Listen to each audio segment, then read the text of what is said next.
İnsan hayatının çok büyük bir kısmı yollarda geçer aslında. Özellikle de büyük şehirlerde yaşıyorsunuz. Videolarımı beğendiyseniz beğenmeyi ve kanalıma abone olmayı unutmayın lütfen.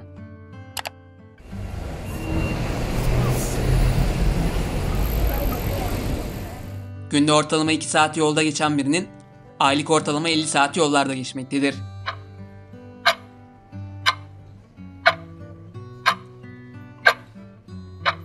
Yani ortalama 60 yaşındaki birinin 1500 günü, neredeyse 4,5-5 yılı yollarda geçiyor.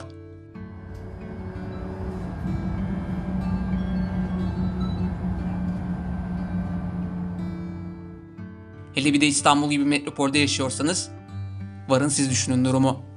Neredesin be abicim? Her sabah aynı şeyi yapıyorsun. Geç içeri hadi ya. Seni mi bekleyeceğiz be? Geç içeri lan hadi. Evet hadi. Haydi bir iki hemen kalkıyor. Aksaray'ın kralı anam, Aksaray.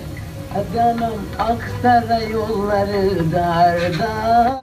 İstanbul denince akla gelen ve ünü Türkiye'ye kadar yayılmış bir otobüs hattı vardır.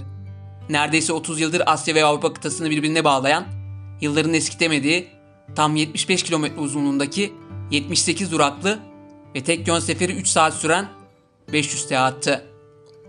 Yolculuk Tuzla Şifa Mahallesi'nden başlar ve Zeytinburnu Cevizli Bağ durağında son bulur.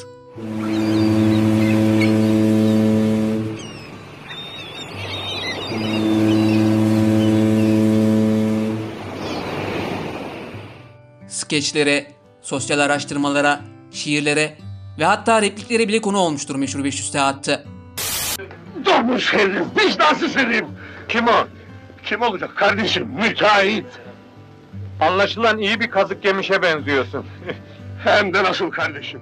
Düşünsenize, günde 6 saatlik bir otobüs yolculuğunda kim bilir ne hikayeler yazılmıştır. Ne aşklar, Bravo, bravo. ne kavgalar.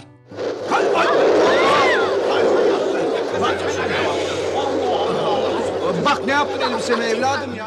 Hatta bu süreyi kitap, gazete ve dergi okuyarak geçirip yabancı dil öğrenen, sınavına hazırlanan ya da uyku ihtiyacını gideren insanlar.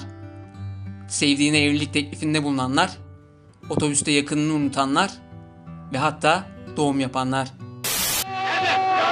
Yanıyoruz! Yangın var diye! Hele de bu hatta görev yapan kaptanlara özel bir parantez açmak gerek belki de. Düşünsenize İstanbul trafiğinde günde tek seferde tam 6 saat geçirmek.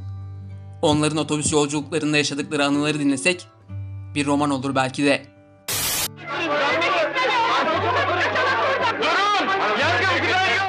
İstanbul'da yaşayanların birçoğunun en az bir kere yolu düşmüştür bu hatta kuşkusuz.